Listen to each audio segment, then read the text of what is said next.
For Mr. Mark Hamill!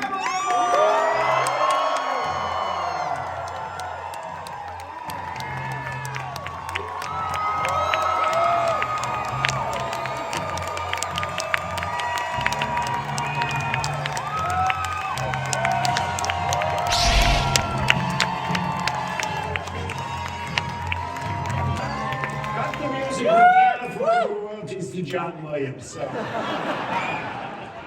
And, the introduction, I mean, that announcer was so great. How do I follow that?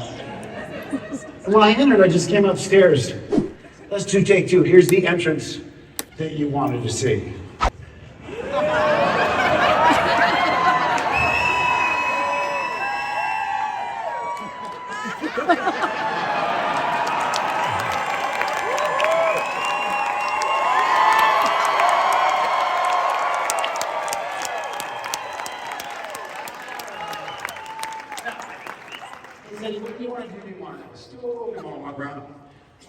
I said, why don't you give me like a big, overstuffed, comfy chair? Because I don't want to really feel like I'm talking to a huge crowd. I want to feel like I invite you over to my house and we're sitting in my living room talking, right? So for everyone here, it'll be just like you're sitting in my living room, except I won't be serving snacks and you can't use my bathroom. But other than that, it'll be just like you're at my house. Now, here's my, yes. I will be taking questions, but here, I have to start, see, so I know how long I've been blathering on. And I made notes. Don't worry, you'll be graded. But I wrote down some notes and I thought, what are you going to talk about? What I thought is, probably I should give you a real quick update about what I've done recently, and then we'll get in the Wayback Machine and, stroll down memory lane. I have a movie coming out December 8th, which is like very soon. I'm in the English voice cast of the latest Miyazaki film. Castles in the Sky for him many years ago. And I saw The Boy and the Heron, and it's indescribable. So, I mean, I'm not going to try and talk about it. I do hope you see it. It transports you to a world that you've never experienced before. And it really got me. It's emotional, it's funny. It's some of the actors in the voice cast. Christian Bale is in it. Gemma Chan. Florence Pugh. Willem Dafoe. Robert Pattinson. Dave Bautista. And Dan Stevens. And me. But again, I mean, voiceover was such a release for me because, in a way, people see you do one thing and they want you to do the same thing over and over and over again. We love you, Luke!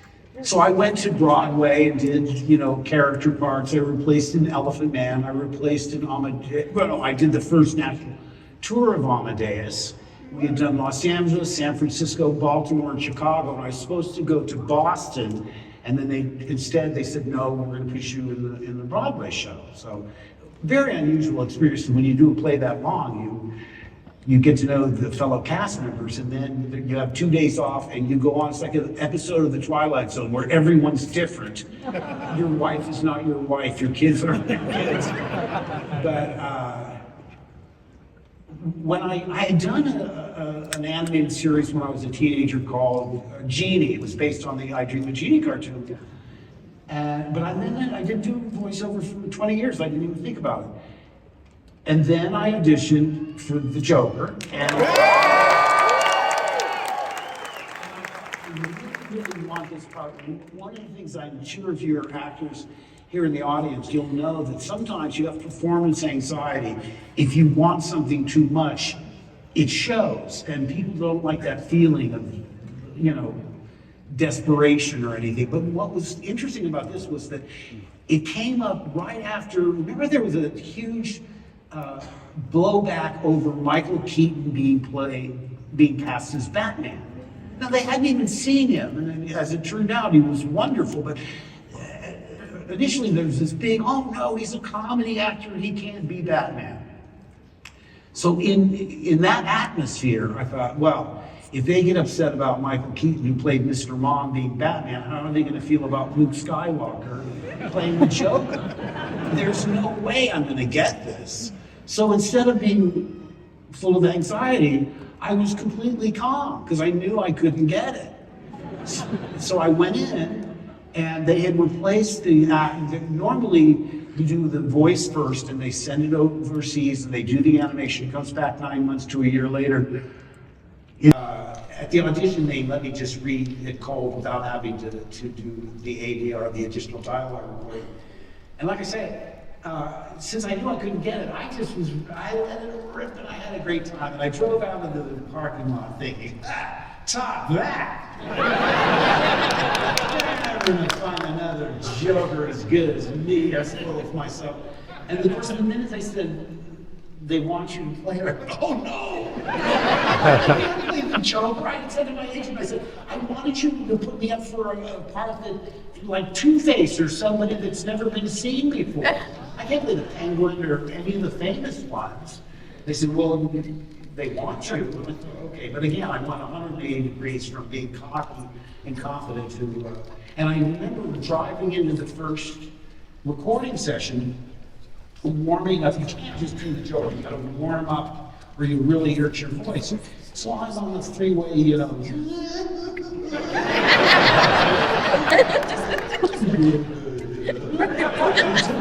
If we're in Los Angeles, they see someone driving alone talking to themselves and laughing hysterically, it's just another Wednesday. But I went in and Andre Rowan was the voice director, and I said, oh my God, you know, I came and I can't even remember what I did at the audition. She said, relax, we have your recording, she will play it down. Oh, okay. So, you know, what I'm leading to is that once that was a great success, this whole new opening became available to me because in voiceover, they don't care what you look like. They cast with their ears, not with their eyes. So you're able to play characters that you never get on camera. You know, and you could use dialects. Because, you know, basically the law in Hollywood is only Meryl Streep is allowed to do accents.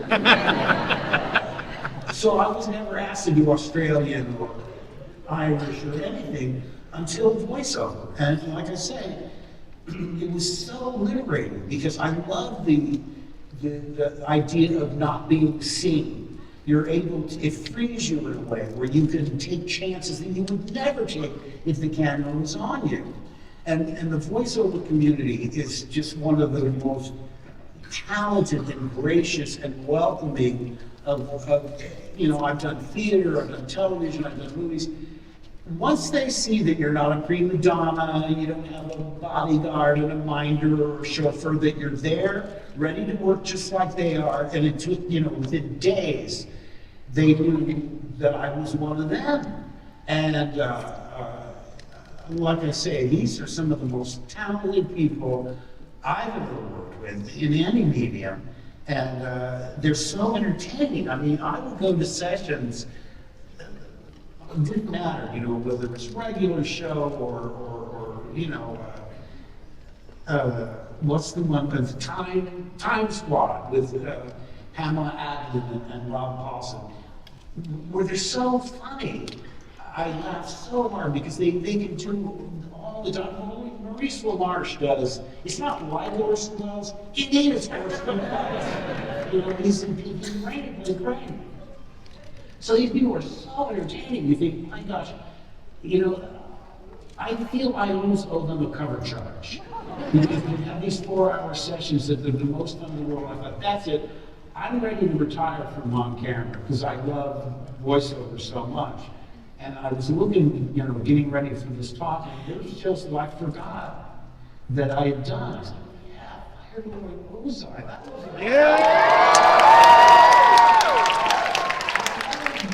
I mean, I didn't say this to the creators, but after about the 5th episode, I said, this is going to be so canceled. Because it's too smart. In other words, the lead-in show and the following show won't flow. It's too deep and intellectual. I'm glad I was wrong because, I mean, it turned out it ran, I don't know, 6 or 7 seasons. It was a really interesting part and different than anything I'd done before. That would happen over and over again. I mentioned regular show. So I'm doing skits, and we've done like 7 or 8 episodes. And I said, one of the things I'm most proud of to the creator, I said, I'm the only cartoon character, I think, in history that has nipples. I'm very proud of that. And I said, aside from being like an albino gorilla, he goes, you're not an albino gorilla. I said, I'm not. What am I? He says, well, I thought you knew you're a Yeti. I said, you like Bigfoot? He said, yeah. I said, oh my God, I gotta rethink my whole character.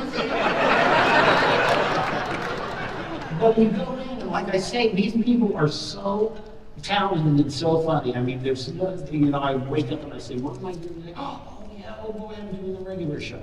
So, I mean, I had fun, and I could have just stayed doing that forever and ever, but I digress. Oh, I was going to tell you about what I've just done. I've got Squadron 42 coming out.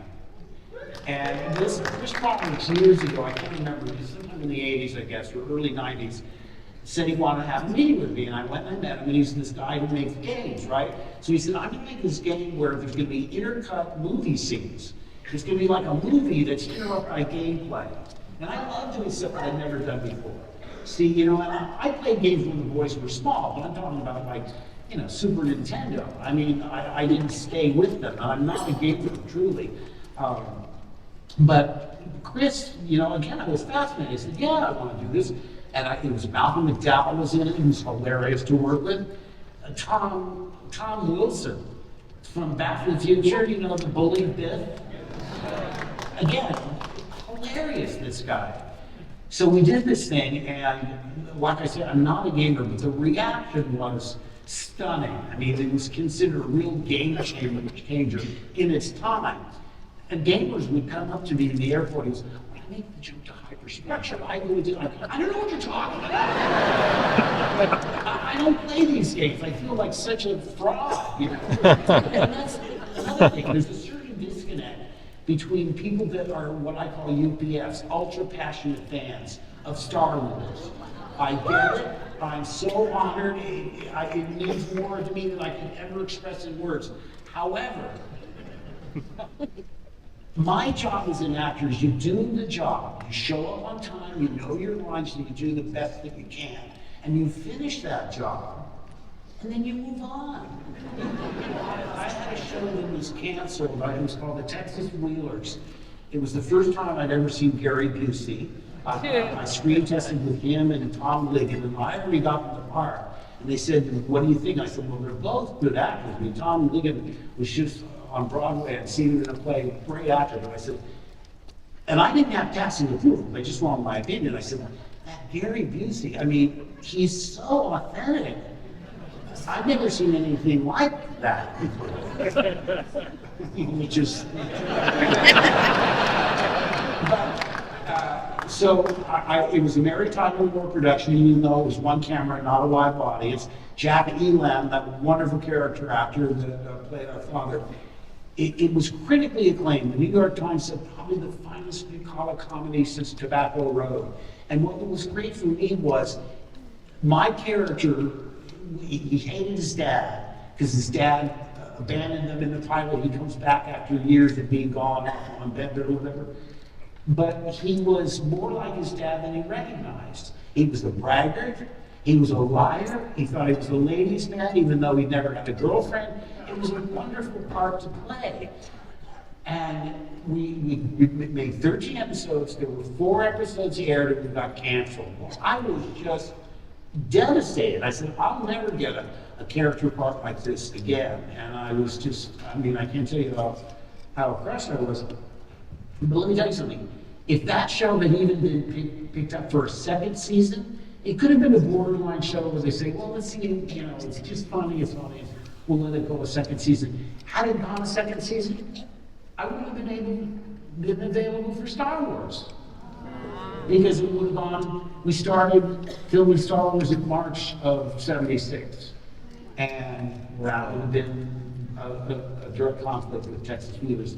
So when things happen, I saw one of the young actors from The Kids Are All Right, which is the show I loved, and it proves my theory that everything I like gets canceled. I'm still mad dancing square pegs, and that was 30 years ago. Still mad being canceled Buffalo Bill with Dabney Coleman.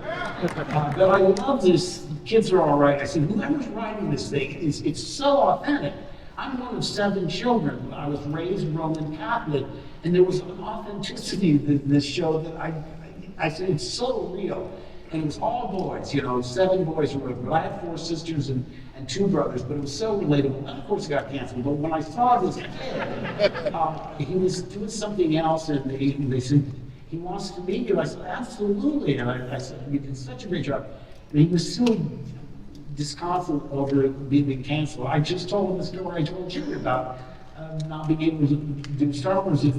I said, what I'm saying is, it's fate, okay? I mean, one door closes, another door opens. You know, you can't control it. But just know that it's like, when I talk to young actors, I say to them, if there's anything you like nearly enough as performing, do that. Don't become an actor. Become a teacher or a mother or whatever. You can do community theater and get it out of your system that way. Like I say, you're in for a lifetime of rejection. Not because you're bad, it's just because the odds are, oh, you're too tall, you're too this, you're too that, you have green eyes, you're looking for brown, whatever it is. You're too strong. On the other hand, if you spin the roulette wheel enough times, it's, you know, the odds are at some point it's going to hit your number. And if you can't be talked out of show business, well, your odds of succeeding skyrocket. Because nobody in my family, I didn't know anybody in show business. We didn't know anybody who knew anybody in show business. I didn't know how to go about doing this. I just said, I want to do this. From a really early age. I mean, like 4 or 5, I saw a Walt Disney show. We used to have a Sunday night show, and I saw Clarence Nash, this distinguished gentleman with white hair in his suit, get up to the microphone and do Donald Duck. Bing! This light bulb went on right. I was young enough where I didn't really put it all together. Well, of course, you know, cartoons emerged full blown. But obviously somebody has to do the voices. So I'm not even in, I mean, I guess, is the year before I started school, I didn't go to kindergarten, I just went into 1st grade at age 5 for some reason. But I said, that I want, this guy goes to work every day and drives his car in the street and does Donald Duck, I want that job. And I did a terrible Donald Duck. I could do Donald Duck to save my life. But then also you have other shows where they do like the making of The Absent-Minded Professor, where you'd see movies being made. You'd see the crew, you'd see wardrobe, you'd see makeup and hair and how movies were made. And I was fascinated by this. I'm still in grade school. I'm thinking, I want to be a performer, but maybe if I'm terrible, I make a pretty decent cheese omelet. I can be a caterer. I don't have to be in the show, I just near the show. And of course, I had to keep it a secret because, you know, with the 6 siblings, you know you're going to get ridiculed within an inch of your life. And again, it's weird. How did I go from graduating, by the way, and my daughter's heard this a million times, my dad was in the Navy, so we moved constantly. I went to 9 schools in 12 years. And so you'd stay a year or two. The longest we stayed was in San Diego for 4 years. And even then, I went to 3 different schools. Because we moved once, and I went from grade school to junior high. So it was you had to become like a chameleon. You had to fit in wherever you went. But how did I go from graduating from high school in Japan to Star Wars in about almost a little less than 7 years? Very briefly, I came back to Los Angeles. My brother was getting married, and the best man was an artist named Michael Franks, who was a singer, songwriter. And he had a show that he wanted to go to Broadway. And he knew me well enough, because I would imitate people. I mean, I was an annoying kid. I had a ventriloquist coming.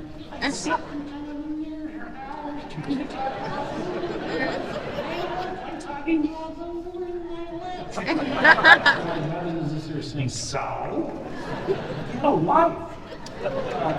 But that's another turning point. I remember hosting the talent show in 5th grade with my dubbing, and I got big laughs.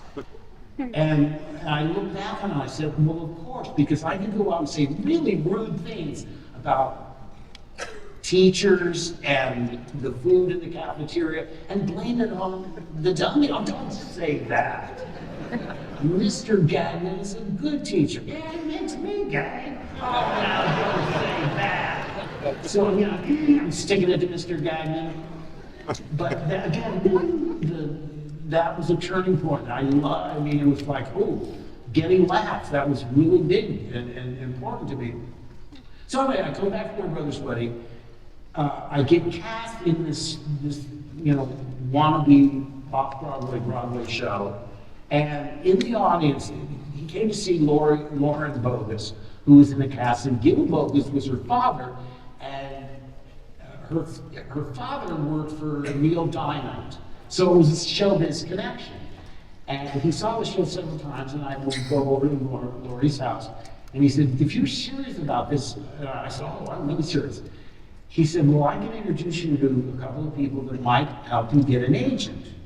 So Lauren would come in and we'd do a dramatic scene film. The subject was Roses, a play I saw on the road when I was living in Washington, D.C. See, my guest star is ready to come on now.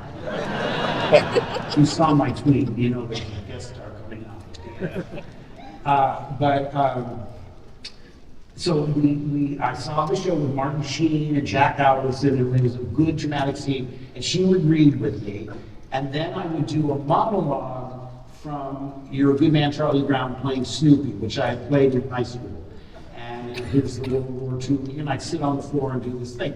So I'd show drama and comedy. And from that, I did get an agent. And that was the first summer I was there, I did the show.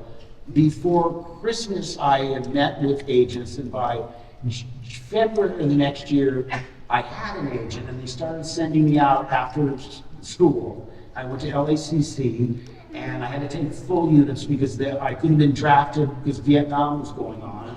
I thought I'd not be really good at killing people, so, and I didn't understand why we were fighting in Vietnam. I don't want to get political. I want to stay in just generalized subjects that we all agree with, like it's all right to eat pie for breakfast.